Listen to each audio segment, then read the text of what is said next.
ঝিলের মা সাক্ষ্যকে বলছে, আমার মেয়েটাকে একটু সুস্থ করে দাও, আমাদের কোনো দাবি দাবা নেই তোমাদের থেকে, দেখো আমার মেয়েটা কেমন কাঁদছে। সাক্ষ্য তখন ঝিলকে বলছে, এখানে যদি তোমার কথা বলতে অসুবিধা হয় তুমি গাড়িতে চলো, কথা বলার পরে আমি তোমাকে বাড়িতে নামিয়ে দিয়ে যাব। সাক্ষ্য বলছে, তোমাকে যেতেই হবে। ঝিলের মাকে বলছে, আপনাদের কাছে হাত জোর করে আমি ক্ষমা চাইছি, কারণ একটু কথা বলা ওর সাথে আমার খুব ইম্পর্টেন্ট। সাক্ষ্য ঘরের দরজা জানলা সব বন্ধ করে দেয়। ঝিলকে বলছে, বলো তোমার মাথায় কোথায় ব্যথা করছে।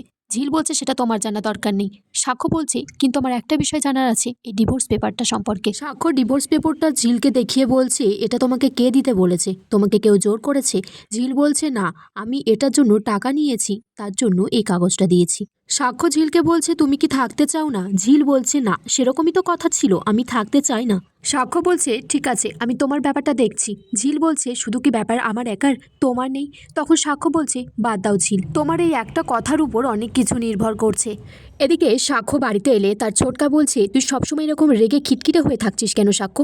সাক্ষ্য বলছে, ছোটকা, আমি তো এরকম হয়ে থাকি না, আর তোমার সাথে এইরকম যদি ঘটতো তুমিও এরকম বিহেভ করতে। সাক্ষর মা তখন বলছে, বাবা, ও এখন সোজা কথায় সোজা উত্তর দেয় না, সঙ্গদোষে তো মানুষের স্বভাব পাল্টায়। এদিকে ঝিলকে খাওয়ার জন্য জোর করছে। ঝিল বলছে, আমার একদম খিদে নেই, খেতে ইচ্ছে করছে না। ঝিলকে বলছে, তুই সাক্ষর সাথে কথা বল। ঝিল বলছে, কথা বলার কি আছে, কদিন পরে তো কাগজে কলমে ডিভোর্সটা হয়েই যাবে।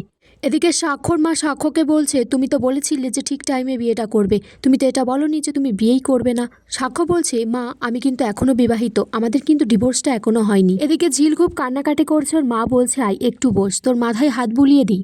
মা মাথায় হাত বুলিয়ে দিলে সন্তানদের অনেকটা কষ্ট কমে যায়। ঝিল তখন ওর মাকে জিজ্ঞেস করছে, তুমি ওই বাড়িতে কাজে যাবে না? তখন ওর মা বলছে যে, না, ওই বাড়িতে গেলে আমার মনে পড়ে যাবে আমার মেয়ে এই বাড়িরই বউ ছিল।